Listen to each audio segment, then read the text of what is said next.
Hello ladies and gentlemen, welcome to a BlazeCasting presentation bringing you guys a game between Virtus.Pro and JT. So these two are part of a tournament, the Fnatic RaidCall Cup, which I'm doing a few backlog replays for happened a couple weeks ago but didn't get a chance to do it live. Anywho, Virtus.Pro may be a new name for a lot of you.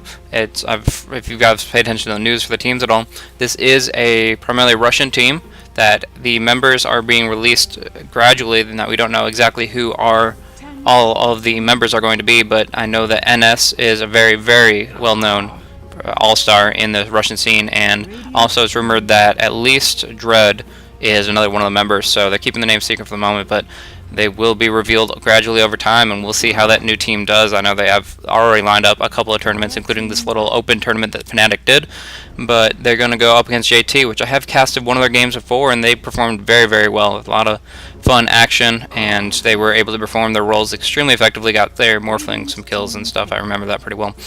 Only a few days back, of course, but as far as the draft goes, starting off NS, it looks like the Radiant team is getting the first pick, so Whitebeard taking that opportunity, but still banning out the Lycanthrope, Naga, and Broodmother, which are a bunch of very frustrating heroes to deal with as far as towers go, especially Naga Siren with their Song of Siren just being quite a hassle in team fights, can really synergize a little bit too well in some people's minds for the Darkseer Enigma Tidehunter kind of combos. But the Lycanthrope and Broodmother, just they summon a lot, they put a lot of pressure on towers really, really quickly, and if you don't pay attention to them, they can knock you down pretty quickly. Speaking of that, Nature's Prophet, another one of the powerful backdoors, going to jump into it. He has Nature's Call teleportation, and so he can farm up the jungle pretty well or go on a solo lane. I think Whitebeard picked him up last time, so I'll probably see that happening again. Along with that, he will be able to, gank early on in pretty much just jump in with a teleport, possibly a sprout, get quite a few auto attacks, turn it into a kind of a 3v2 type thing, and just have a lot of global presence, especially with his ultimate Wrath of Nature, which farms up, pushes up, and gets a lot of money for him. So high GPM hero. But counter picks for Virtus.Pro, they have actually decided to go with the first two picks being Morphling and Enigma. I feel like those two heroes are kind of really easily counterable. They can pick against them very effectively, and I'll get into Rubik in just a moment. But the fact of the matter is, they are still two very powerful heroes, have a lot of top tier potential. The Enigma can also jungle, also push very effectively, also has the very iconic Black Hole, which if he can maintain a channeling can disable enemies for up to 4 seconds, very powerful AoE damage, and set up his team for utter destruction. But Morphling, a very powerful carry, scales late game, effectively versatile in the sense that he can morph between strength and agility, so be very high damage output or be a very beefy tank. Commonly going the glass cannon build nowadays, the ethereal blade, which if he can farm it up pretty quickly, generally around like 25-minute mark or something, I'm not exactly sure, but or before it, he can do really quick insta-give damage on enemy heroes.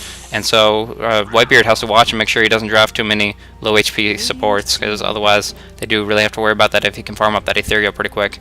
So that, of course, that's dependent on how quickly he can farm. But Queen of Pain, the last pickup for the Virtus.Pro lineup for these first three anyways, and she'll just add a lot to the Enigma ulti, especially if you can get the Black Hole going, the Sonic Wave going on through, and the Screaming Pain adding a bit of AoE along with that. And she's also a very powerful mid-lane laner, even against the Rubik, who controls the mid lane pretty well himself. If he's not playing the supportive number 5 or 4 or 5 role, we'll see how they want to lane him. But as far as Rubik goes, very new hero to this patch specifically.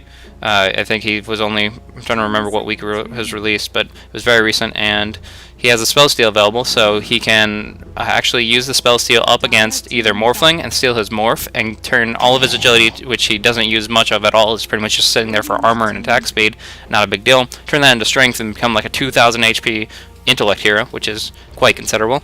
And then you're looking at the Enigma. Enigma Black Hole is one of the easiest ultimates to steal because he has to continue channeling it for it to be effective in any way. So Rubik, and any time in that 4-second period, can steal it off and actually use it right up against the Enigma. Again, I've seen just a couple games ago an Enigma actually gave away his Black Hole to Rubik, and Rubik canceled the Black Hole with his own.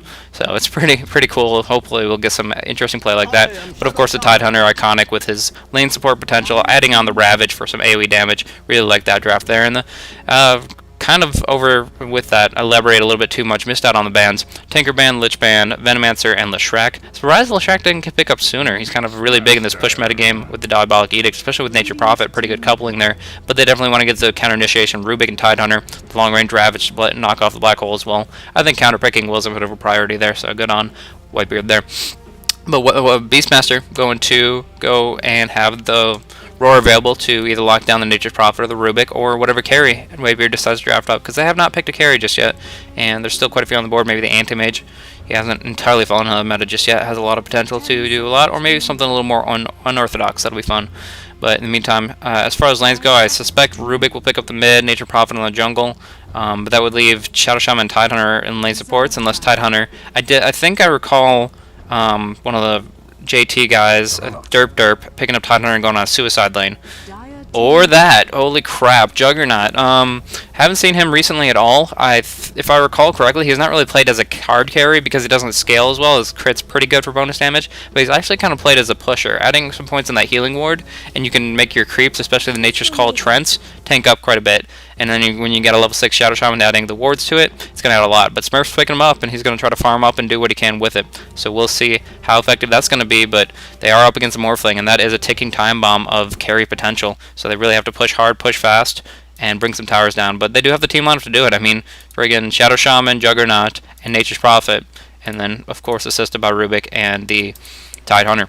But like I said, these guys don't have their names exactly decided yet, except for the apparently bald Crystal Maiden. A little bit of graphical glitch there, kind of weird. But one way or another, NS is picking that up. He generally plays support. I've heard a lot of good things about his Dazzle play, but not going for that this round. Going for this Crystal Maiden, which is a very, very powerful support, especially with her Nova doing a lot of slowing and harassing potential.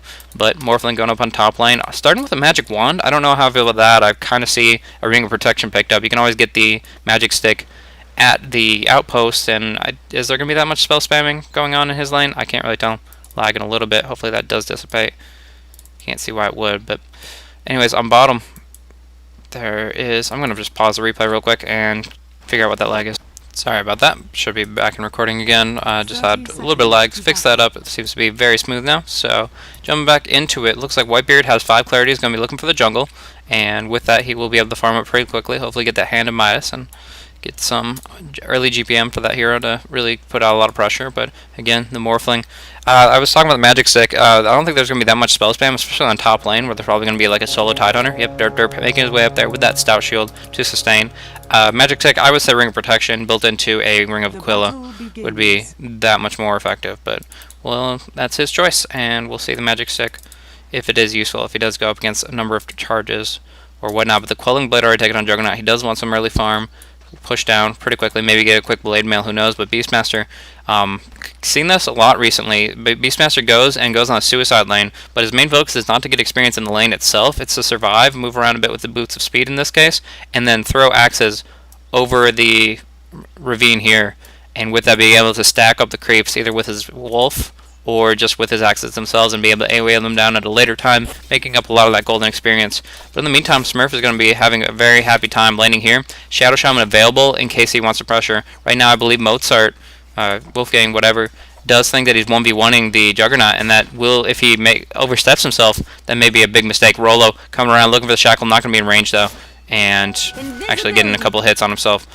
But Smurf does have the spin if he needs it. The Invis Rune has been picked up by Crystal Maiden. NS looking to gank up on Derp. Has only the Anchor Smash available, almost level 2. Could get the Kraken Shell then, but bottom lane, nope. Just some auto attack to harass from Rolo. Trying to make sure that the Juggernaut is happily. Smurf getting 5 CS already and free farming on that lane. No problems at all. Doesn't have to worry about the conflict. And that's the role of the babysitter. Make sure that he has an easy time right now. NS stalking so close to Derp. He pulled it up north, and that's the time to do the pressure.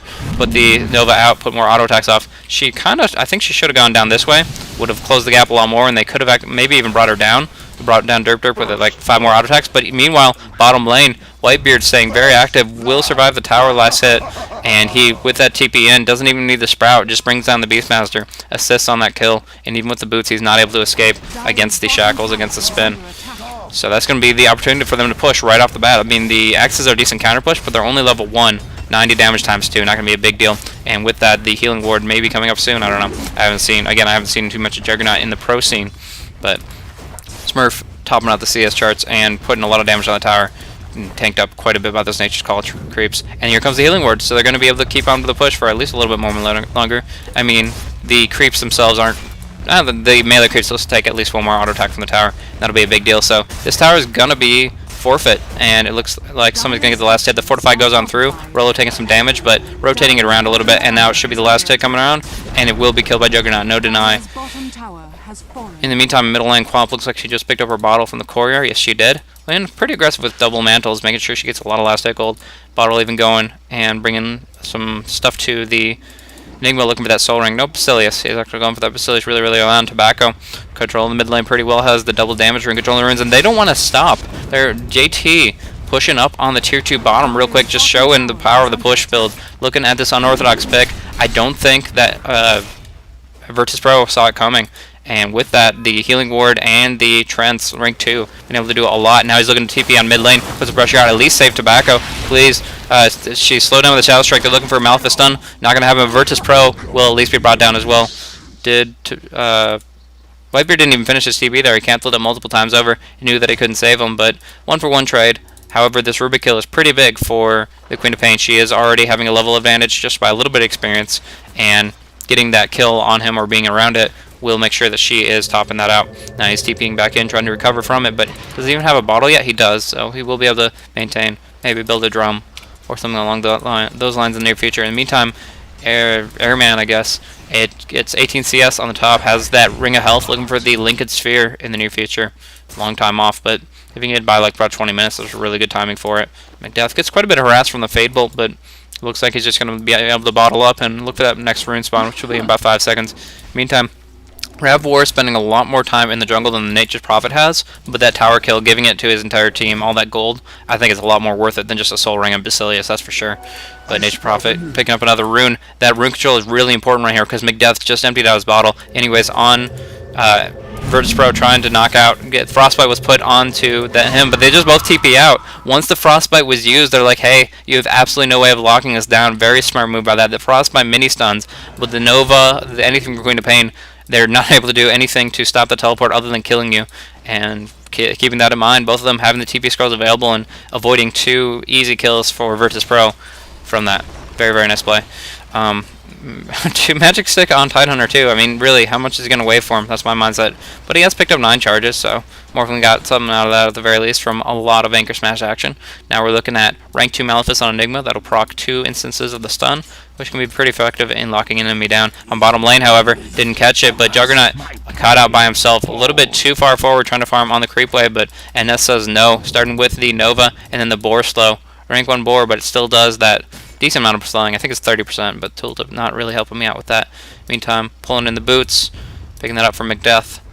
Top, what's going on here? Waveform through from Earthman, trying to get on Derp, but it looks like the Sprout will come off. Oh, just barely missing him. Airman can continue, but the Fade Bolt comes up through, and he is locked down one way or another. Nice action from JT. Keeping together and keeping coordinated. That's the big thing is, I mean, if he can try to 1v1 and pursue you all he wants, but if he's walking into a trap of 4 heroes, that can easily get a quick kill on their carry, delaying his farm, and then going into a push. Again, now they have the Trent's RaidCall. They're still in the rank 2, but it will be effective to push down this tower. Smurf taking an auto attack unnecessarily, but after that, doing it in a pretty good spot. And Morphling only has 470 HP starting off. He's morphed down quite a bit. He has 52 agility, but what's he going to be able to do to defend this tower with that much auto attack damage? He's not. He can get locked down pretty hard, and he's got to play cautiously until he morphs back up a little bit, that's for sure. In the meantime, Ravwar and NS looking to flank on them, trying to get some pressure on, but Airman doesn't hit on the waveform. A lot of damage missed there. Xiaosham taking a lot, though. Rolo will drop down. Morphling getting the last hit on that and defending the tower for the time being. Did cost them a TP or 2, but they put a lot of pressure on now. McDeath looking for a kill onto Smurf, but will it happen? She needs to put on a lot more pressure with that. She's going to save it. She had that scream, but she couldn't do the blink and the scream, or the wave. So played a little bit cautiously, and they only got a support out of it, which isn't the best, but if they can take down this tower, that's going to be a pretty big deal. And it looks like without Derp having Ravage, since he is not even level 6, just 5.5, it looks like this tower should be pretty quick kill with these Eidolons from the Demonic Conversion to tank that down. Radiant's top tower has fallen. So, Nature's Prophet in the meantime, Whitebeard just farming up in the jungle and trying to keep his farm up, keep his GPM up, because he has not been doing as hot as Enigma. Enigma has 34 forest creeps, so it's not as big deal as 32 or 33 from Juggernaut, but it is plenty for him compared to the only 15 that Whitebeard has acquired. And now they're putting damage on the tier 2 bottom, or top, sorry. The bottom has taken some of damage of its own, but a lot more going to this tower here, and they need to really work on defending this, but again, no Ravage really puts them in a spot where they have to say, I guess we'll just give it up. We're holding under a Fortify. Well, they did pop the Fortify at least, but they just they decide they have to draw a line. They'll try to trade a tier 1, put some damage on a tier 2 unless they TP to it, and in the meantime, they'll say we draw the line at the tier 3 or any of our other towers, I presume anyways. They draw the line at Ravage. It's pretty much whenever they Derp can get that last bit of experience, which should be very, very soon, then they will be able to fight it out and duke it out. But the smoke may say otherwise. They want to group up. Virtus.Pro wants to stay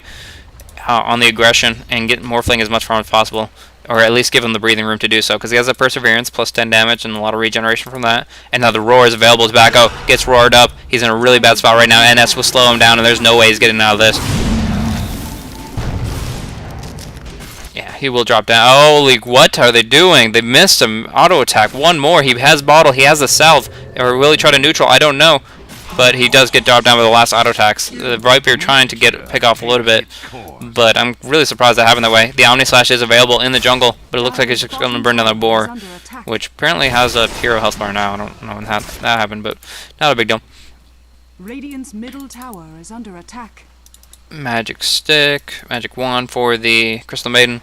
In the meantime, Airman just farming it up, and pretty happy about that. Actually, only sitting at 33 CS, so for a hard carry that's been up against a solo Tidehunter, you'd expect him to do a little bit better, but unfortunately, his GPM isn't as high as it could be. Sitting at 4th, Juggernaut even above him, so Juggernaut cannot do nearly as much with the farm, but if he puts it into early game pressure or mid game pressure and focuses on towers really, really quickly, he can do a lot with that. In the meantime, Rolo starts off with the Hex, goes into the Shackles. Sprout kind of unnecessary since he can blink, but brings him down, and that's the whole point there. Even has that urn that now. Oh, he just picked up that urn, so he got 2 souls out of that, and that's going to be a nice damage nuke that he can add onto it, or some heals to reinforce their push. Back is in progress for the Enigma. Decided to go with Tranquil Boots, buying a couple Ring of Regions. I don't know if he'll be building them to a pipe later, or if he just wants to have that 350 for sustain with his Soul Ring. But for what reason or whatever, he is plenty of gold off of it, probably 600, 900, 1500 gold away from the mechanism. It will do a lot for that, but the Rubik does get roared out once more. Malphite stun coming through. They're going to be able to bring him down. A little bit of a waste of the Quap ulti, but the Frostbite is enough to lock down Rolo. He cannot TP away from that if NS is able to get that mini stun through. In the meantime, Smurf putting damage on the tower. I mean, yeah, it's going to be tier 1 mid, but what's that compared to tier 2 bottom? But the Fortify has popped, and it looks like Mozart may be able to counter push this enough with his axes, burn down the range creeps, and Smurf will have to fall back or take way too many hits. What is he doing? No, just a little bit of miss micro, not a big deal. In the meantime, tier 1 will fall. Queen of Pain taking the last hit on that. Middle tower has fallen. But yeah, Mozart doesn't have his Roar, doesn't have the mana for it. He looks like he's going for Necronomicon, but it is going to be a long way off as he hasn't been farming too well on the bottom lane, and he didn't do much as far as attacking the Ancients that a lot of the other players have been doing when they go for a Beastmaster bottom. So that's going to cut down his farm quite a bit. His net worth still above Prophet and Rubik for the moment, but we'll see how long that lasts. Right now, gold advantage definitely seems to be towards Virtus.Pro, though. Shaping up pretty nicely for a fresh team, so we'll see. Over 3,000. Like I said, I've heard these are all all-star players, and they've been playing pretty well so far, so mysteries will be revealed over the next couple weeks, I think. But in the meantime, we'll see what they got in this game, that's for sure. But right now, putting a lot of damage pressure on the tower. And it looks like it'll be a pretty easy kill. They have the Ravage. They're willing to use it. Airman comes on through. He does dodge it with the waveform, but he is hexed up. Omni Slash goes on through, burning down Airman perfectly. They waste a Roar. Do they put it on? Anyways, the Black Hole going off on Smurf and Tobacco. And now he's trying to survive just a little bit longer. Wants to steal it, but he is caught. Triple kill goes on through to Macdeath, and maybe a Ultra. Well, and that's Auto Attack says yes, it will be. And Derpter's just trying to do what he can. But that's a lot of kills to the Queen of Pain, and it's going to give her a lot of momentum no matter how this ends up. Yeah, there's no way to stun him out, so Derp will escape. And a lot of really good uses of TP scrolls from JT in this one. I mean, if you're looking at the stuns, Adaptive Strike won't be skilled up for another like 3 levels. The Malefice has not been available for any of these instances, neither has the Roar.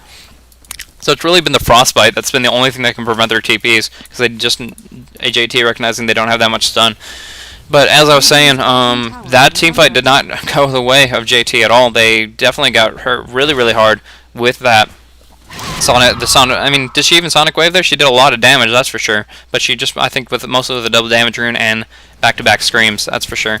Did a lot with it. The roar kind of wasted just to snipe off the like 20% HP Shadow Shaman, but a kill's a kill. Rolo getting dropped down is pretty important, even if he didn't have those wards available. But to follow, then really nice black hole coming in, even with the Trank Boots, getting a black hole on the Enigma. And the key thing for Enigma right now, Ravor, is to focus on the Rubik. If he can make sure that Rubik is in almost every single one of his black holes, Tobacco specifically, then he won't be able to spell steal and send it back in the other direction. Because that's, yeah, the worst thing they can possibly do is not only black hole that won't last for more than a couple seconds, but also have it so that the enemy gets a full black hole off. It can be really, really bad for you. And that's the potential Rubik, kind of very versatile hero that has a lot of potential in this metagame, I believe.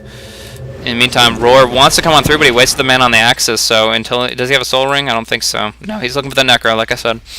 And with that in mind, yeah, no way of him going to be able to lock him down with a Roar, unfortunately.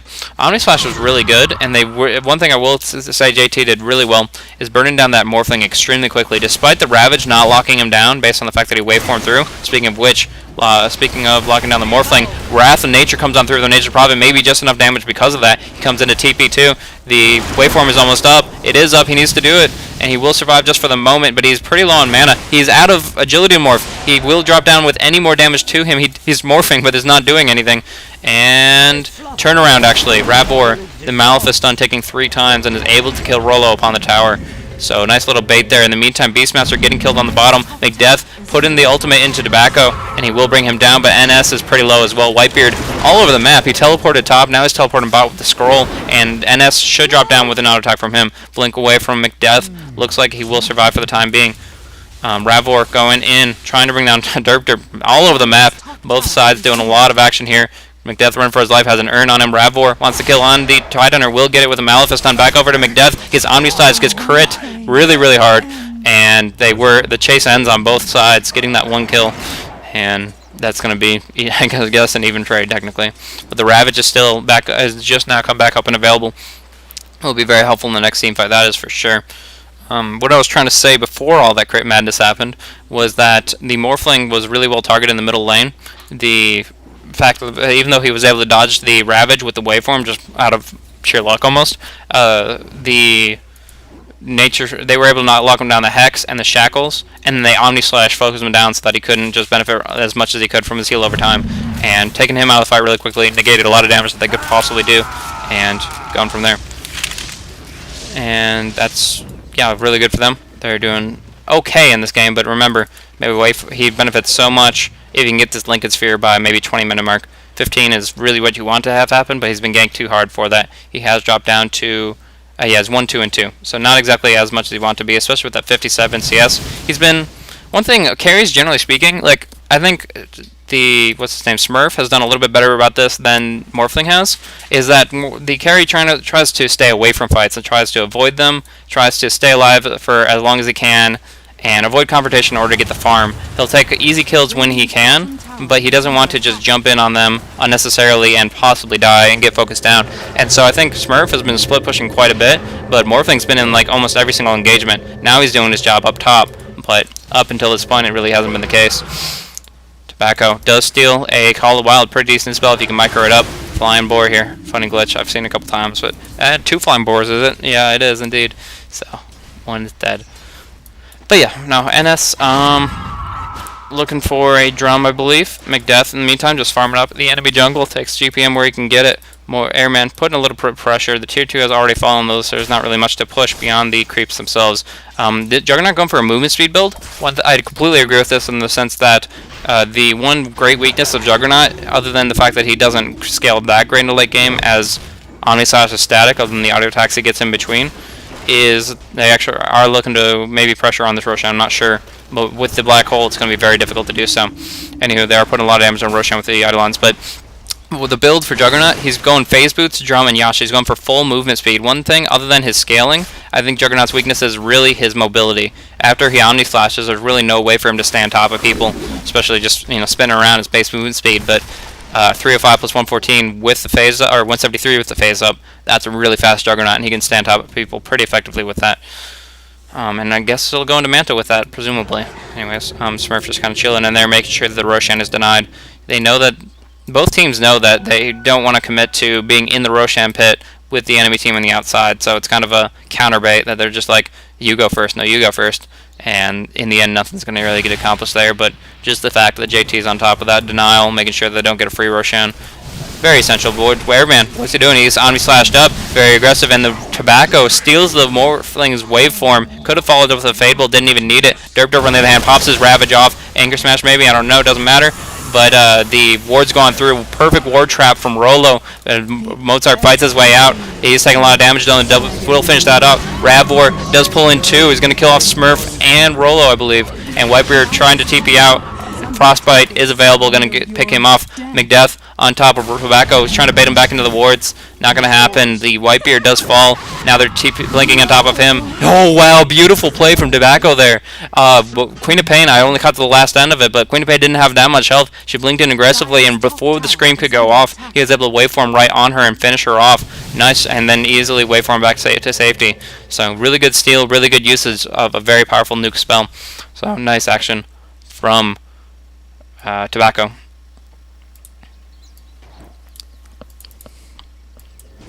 Ravor has that mech available.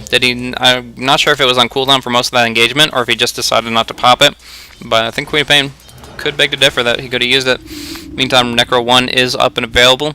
Pretty good utility, good auras, and if you kill him accidentally by AoE, it's going to hurt.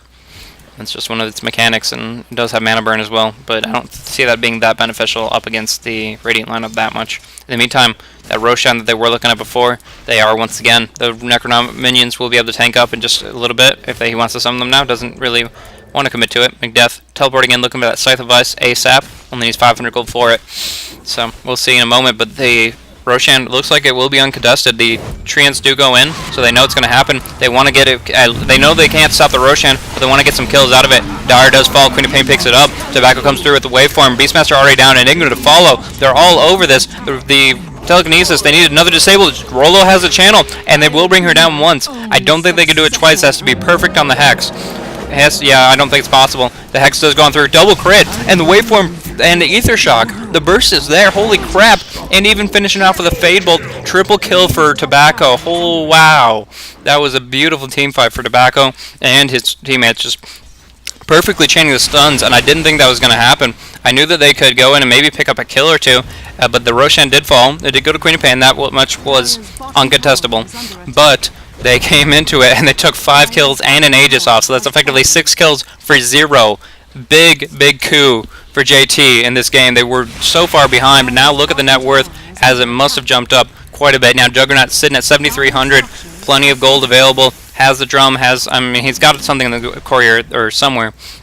I'm not sure, but he's got to pick up somewhere, as he must have gotten quite a bit of gold out of that.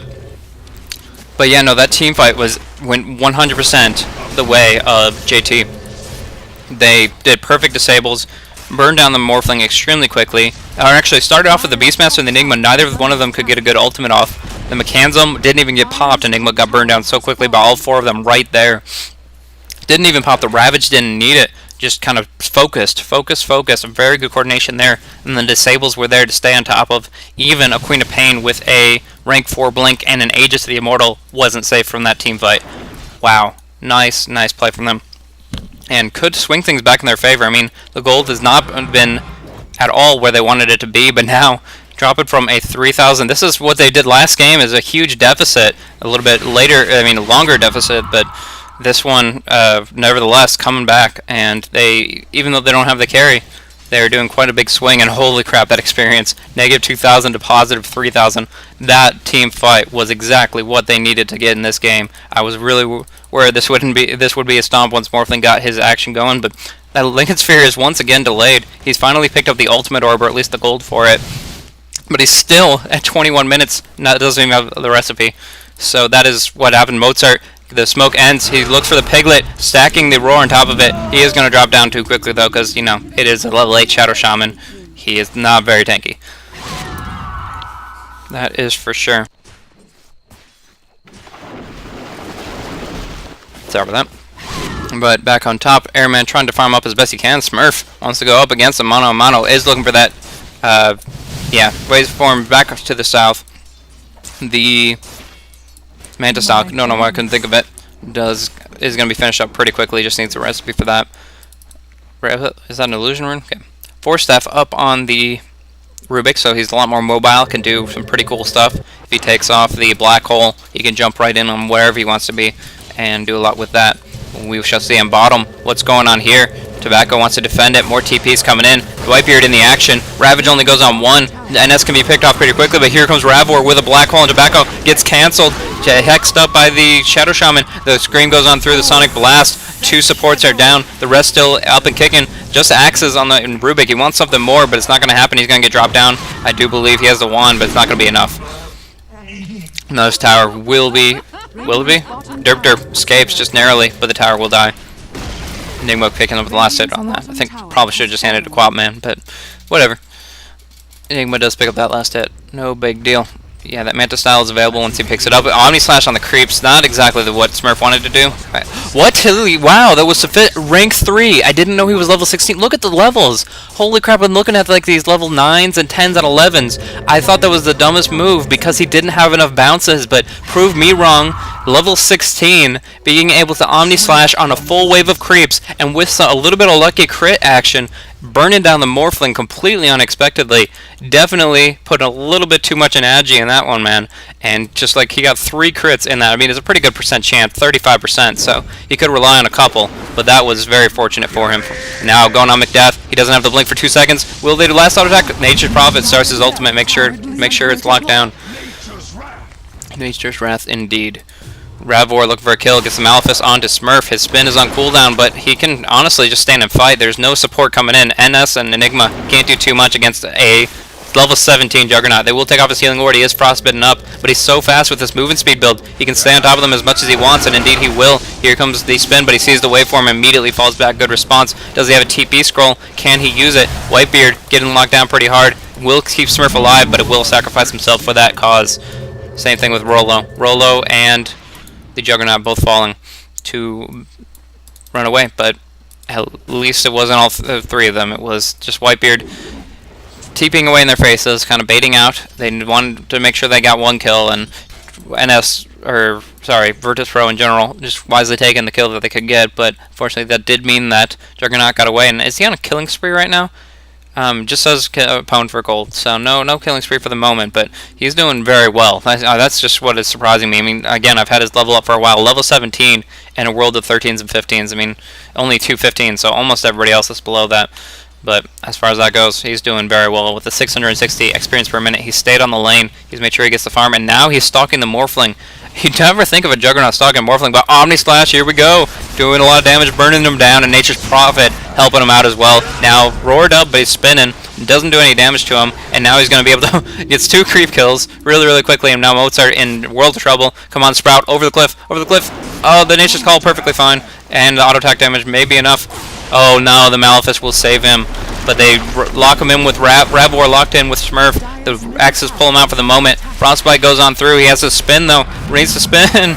Get away, man. He is going to survive 2 or 3 more auto attacks away. Ravor taking a lot of damage and TP away from the Juggernaut, so he's out of the fight, but Tobacco's in it. Wants the Force Staff on top of him and try to get the last hit on him. The Hex goes up on NS, blocking him off with the ward. Rolo disables him, focuses the ward, and now here comes Queen of Pain, gets the Piglet off. Ravage, we need a Ravage quick. No, it's not too fast enough. Rolo does drop down.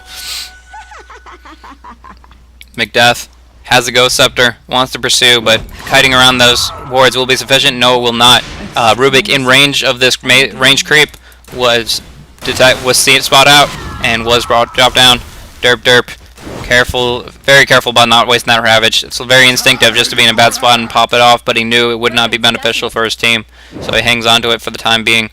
But is that Scotty? Please tell me it's a Scotty. Oh yeah, Scotty Juggernaut. It's actually one old school build I used to do quite a bit. I never really coupled it with the movement speed stuff though, and I was always trying to think of what the best build up is, because it does cost a heck of a lot of money. But looking at the items on the courier, he's only 700 away from it, I believe, or even 600. So no, okay, my math is terrible. He is exactly 800 away. But even so, he's done pretty. Oh crap! He was trying to spin and TP out. Generally, is a great counter mechanism where he can just get out of jail free card, no problem at all. Wow, big crit. But the roar is the one thing that could prevent that, along with the black hole, and they committed the roar to it because it's only a 75-second cooldown.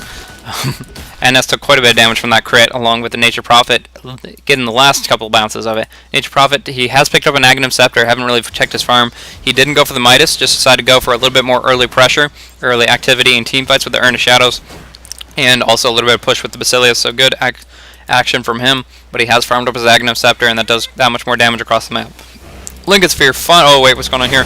Macbeth locked down. Does get the scream off. The Ravage goes through though and will bring her down. So it's a trade of a Rolo Shadow Shaman for the 70-second death timer of the Queen of Pain with the Sheepstick. Very good to take off the board, but it did cost him the Ravage, and that's a pretty big cooldown to waste. Tobacco, Replicant is available if he wants to. I don't know why he would, but you know, illusions be cool. I don't know.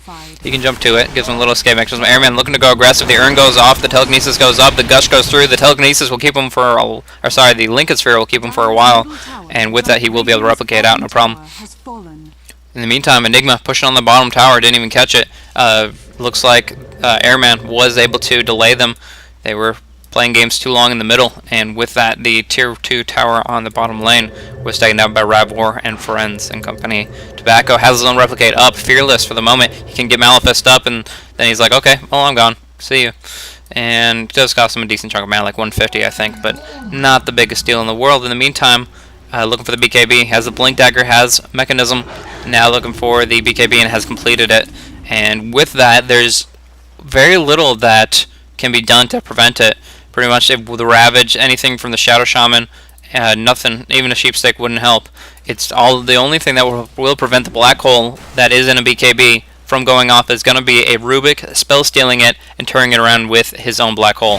So obviously that does penetrate BKB and it's disable. So it's possible with the Force Staff, getting him in a good position for it, but it's going to be rough. It's going to be extremely difficult, and it's all on Tobacco if they want to win fights with that black hole, because right now the black hole, Ravor can blink in, and as long as if they're grouped in any way, shape, or form, he will get that black hole off and maintain it.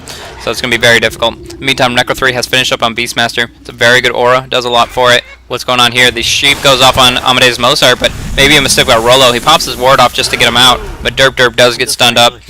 They're not willing to risk up the hill up against, and they're only rank 1 wards, but they just want to fall back and make sure they have control.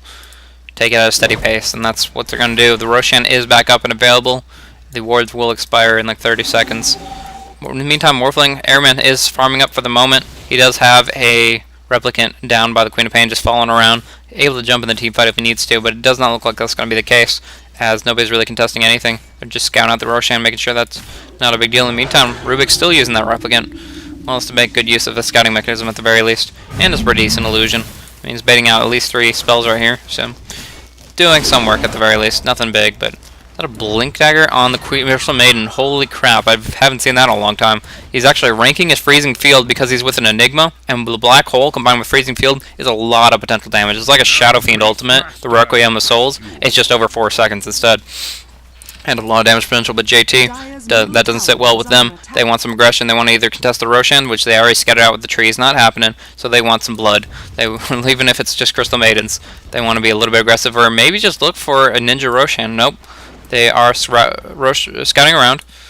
Funny thing is, there's no wards for them to be hiding from. The entire smoke implies that the VP is taken up on Vision, but NS hasn't planted anything recently. Now they're looking for the initiation. Here comes the Omnium Slash through, bringing down Ravor really quickly, burns him down, and now they're bringing down Mozart. Now even the Roar going off. The Ravage, perfect timing to chain it through. The Black Wave does go through, but Macbeth now able to clean up with that pipe, timing it perfectly. What is this team fight? It's just a massacre. Airman taking a ton of damage, not able to morph through it, and he's going to drop down too. Macbeth wants a kill, wants to burn down at least Tobacco, but Tobacco's like, screw you, Telekinesis into chain disables. Very reliant on his teammates and very well coordinated, just like the last time on Roshan.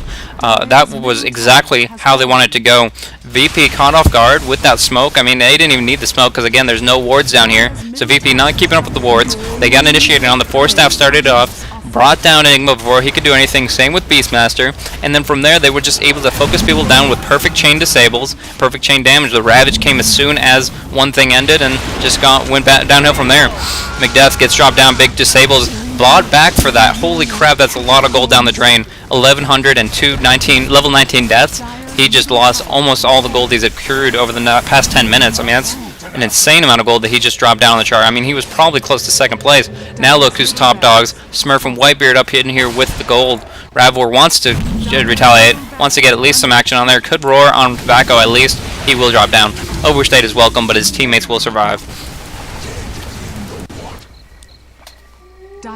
But it doesn't make up for the fact that they just lost 2 big racks and a huge team fight.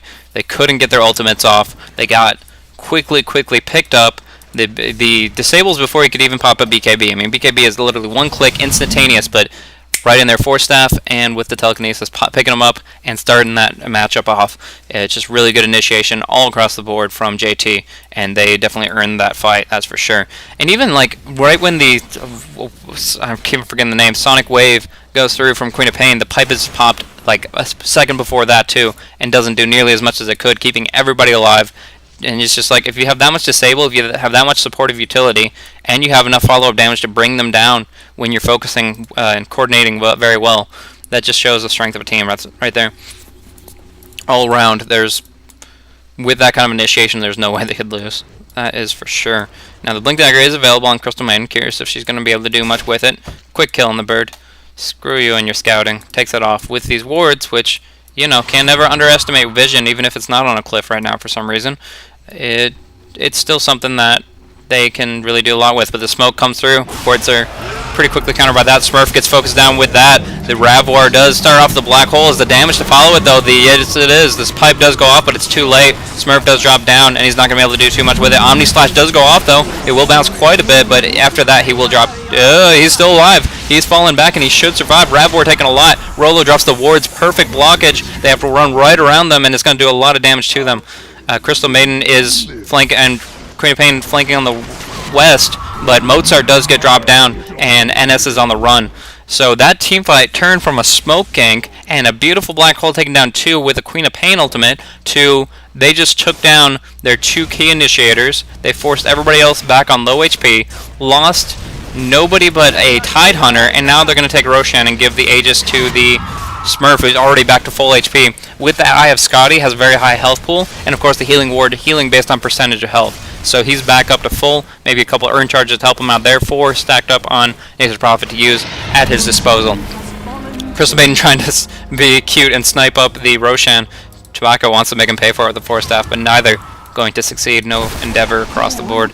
Midas did get picked up after the Aghanim Scepter. I kind of find that a little bit weird on Whitebeard, because that is an early game item, and it's a lot better off when you get it sooner. But, you know, money's money, and his net worth is definitely pretty high up there. It was actually even higher than Queen of Pain and Enigma's a moment ago. Oh, that's because something else the Courier.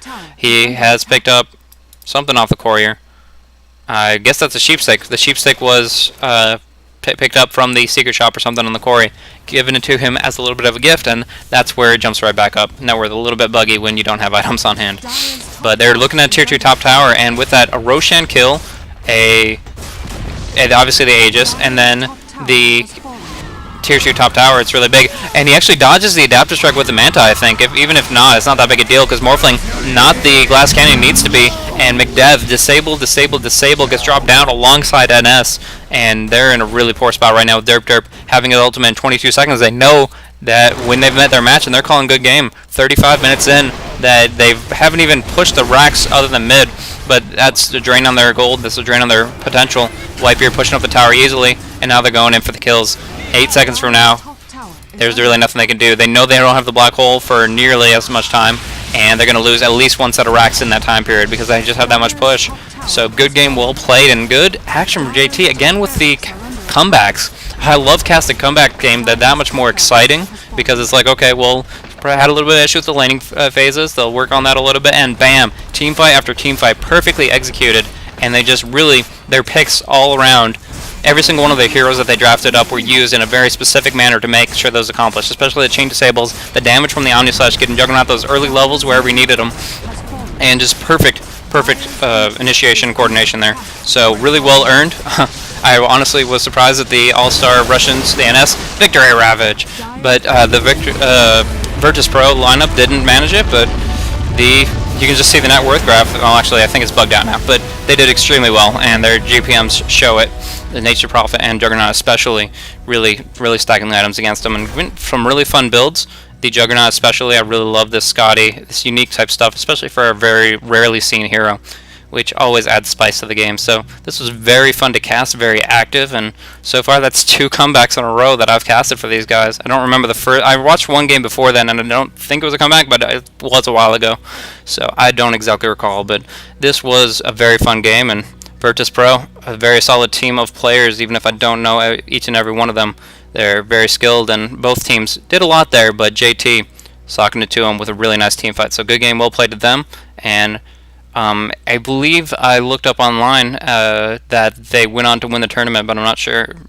Okay, yeah, they did. Okay, cool. Anyways, this was BlazeCasting. Thanks for tuning in. If you enjoyed my cast, check out my YouTube or Twitch channels, but I'm out for the moment, and yeah, thanks for watching.